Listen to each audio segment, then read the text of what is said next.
Yes, people, what's good back again? Shall we talk? Today I'm here with another amazing special guest, and I've been invited to the Sikh Temple House. Yep. Would you be able to introduce yourself, please? Well, my name is Gani Sukha Singh. I'm from your Guru Harai Gurdwara, Lovely to and meet we you. also run a national Sikh helpline, helping people in domestic, mental health, suicide prevention. All of this is running from the Sikh temple here itself. Okay, I'd like to delve in a little bit. How was your story about being in the UK? How was it growing up as a Sikh individual in the United Kingdom when you was first here? Well, I'm originally from Malaysia. I came, Oh, yes. oh, So okay. I came here in the 90s, 1990, and I do a lot of youth activities, a lot of youth camps. I've been doing the camps for the last 30 years, and we're still doing it. Right. So if you're talking about in those days in the 90s, from the youth camp, we find out a lot of young people have been bullied in school, and then their parents from India, they don't know how to ask to go to school and talk to the school people, so they're a little bit lost. So that's where we started helping, supporting young kids and youth with whatever issues they have Mhm. in school or anywhere, whatever issues they have. How old was you when you came from Malaysia to here? Whoa. I'm 60 now, so I think Wow, I look should great. be, Yeah. I think about late 20s. Oh, Yeah. how was it for you? For me, truthfully, when I came to UK, I find because in Malaysia, the Sikhs been there for many years before even any Sikhs came to UK. They've been, even my mom is born in Malaysia, my dad is from India. So the generation has been going on quite a lot in Malaysia compared to UK. So when I came to UK, thinking it's an English country, it's very forward thinking and so on. Yes. But when I came down the first time, I find that I'm actually in India because a lot of people are from India. So they are. You felt at home. I felt at home, and I felt That's good. like, if I give you one example, we did our first youth camp in 94, 95. Mm-hmm. So I approached the Sikh temple in Delhi. I told them, look, I want to do a youth camp. We'll have 100 over boys and girls here in the temple for one whole week. The girls will be staying in the temple, Gurdwara we call it, and the boys will be in the community center. And they said, there's no such thing. How can it doesn't happen in UK?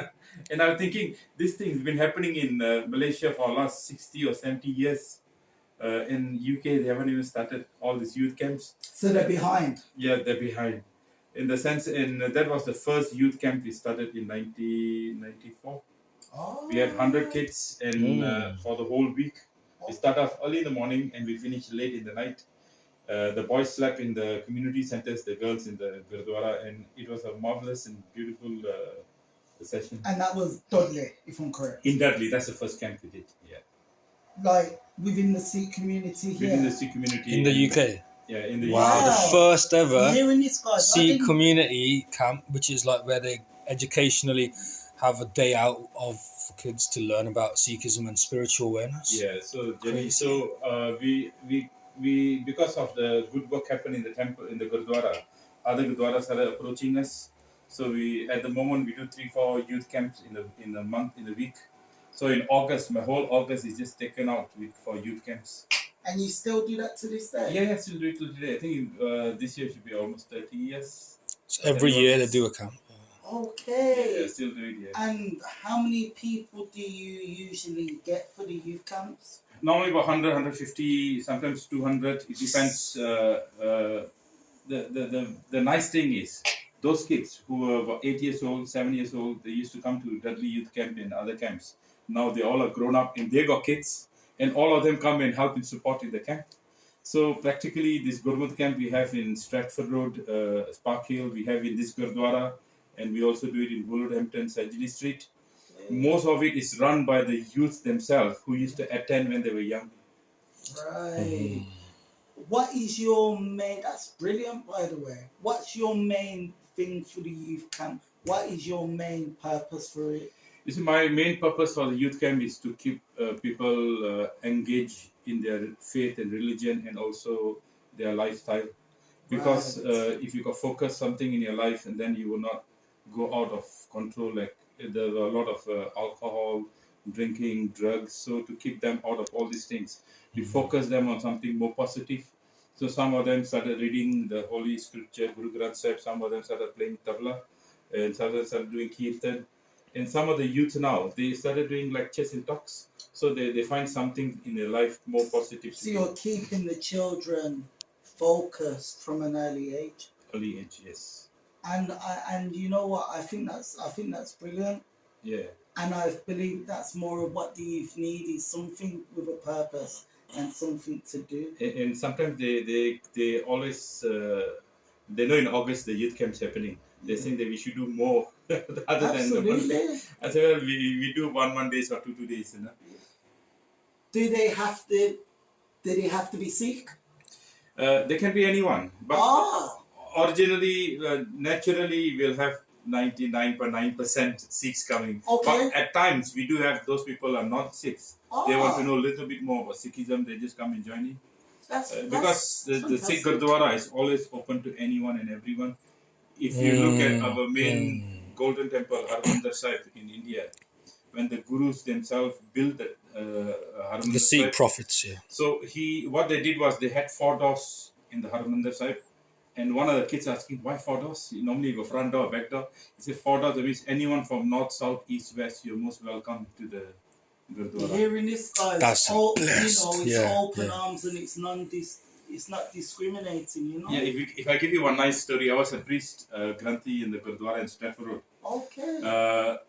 I think I've served there for 3 or 4 years. Yeah. And there was a gentleman, he was 6 foot tall, very tall. Yeah. And he wears a big, he's from, I think, Germany or something. He wears a big hat, you know, and he carries his bag. Yeah. And he will walk into the Sikh Gurdwara, wash his hand, take a container, have some food, Yeah. sit down, have his food, and then keep the container, wash his hands, and go.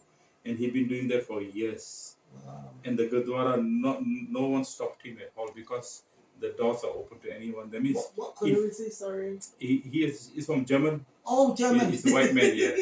So Yeah. if you ever feel hungry, you can walk into any Sikh temple, they will never stop you. You hearing this? Mm. I spoke to somebody else about this as well. Is there conditions if you're drinking or on drugs? Yeah, of course, if you're going to have drinks and drugs, and then you Then should not, yeah. There you go. Yeah, because then obviously So you as shouldn't long be. as you're not on those substances or you're not drinking, you are welcome. Yeah. How long we got left in there? You got time. Beautiful. 7 minutes. And I think that's amazing. Yeah, from this youth camp, you know, in 95, 96, I think we had an open discussion with the youth. I still can remember the topic was Sikhism in Western society. How do you survive? How do you integrate with the community? Oh, in a society So that is different. that was a open topic. We want the kids to open up and express their feeling, and then help them and support them. So while we had that open discussion, one girl turned around and said that I've been bullied in school, Okay. and I've come to so many places. A lot of older generation are in charge of the temple, and no one can understand where I'm coming from. My mom doesn't speak English. My dad is a taxi driver. He doesn't speak much English, but he can speak, and he's afraid to go to the school. So I actually took the girl and the parents to the school and resolved the bullying issue. The teacher, the school was very good. They actually That's punished the amazing. bullies. Really? And then from there, I was thinking, I was asking myself, like, if she's going through this, how many others are going through this? Absolutely. And Excellent. what I did at that time was not even thinking that the Sikh helpline is going to be a national helpline. I just wrote that Sikh helpline. I put a Nokia picture there and put a phone number. I say if you have any issues in school, any problem, you call us voluntarily. We'll go and help you. You know. And the calls started coming from every corner. I was in Birmingham at that time, so I started getting calls from Wolverhampton, Walsall, Coventry. People saying, okay, this discrimination happened, this issue, smoking issue, drugs issue, and then the parents call and say, okay, can you come and talk to our kids? Then I realized, you know what, this service is really needed. So I actually run the helpline for maybe 10, 12 years, all on my own. Oh. And while doing that, I realized that it's getting too big. Then I got a small team of good volunteers, and then we formed together, and then we charity registered it. Have you got a website that people can? Yeah, it's sickhelpline.com. There you have it. Yeah, Sikh yeah. Helpline. .com, yeah. Where was the area where you said that girl was getting bullied? That was in Birmingham area. Okay. Yeah, but otherwise, through our helpline cases, we get a lot of cases of bullying Even now. even now. And then discrimination, blackmail, a lot of issues. There's so many issues. Even suicide cases. If I give you one example, we got about 4 or 5 people, volunteers come into the office and they take calls. And then we got volunteers who are at home who call people who need help and support. This young girl, she came down to help us. You know, the first day, the first call she picked up, there was a lady on the balcony ready to jump because she went through a very bad domestic issue, and she felt ashamed that the community is going to look down at me. People are going to talk down to me. Nobody cares. How am I? Nobody cares. How am I going to face my relative and friends and all? You know? So the girl was very good. She managed to convince her that's not the path or journey you should take.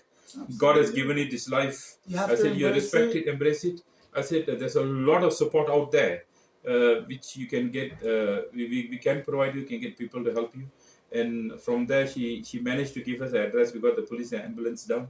And then they took her under mental health and gave her support. Excellent.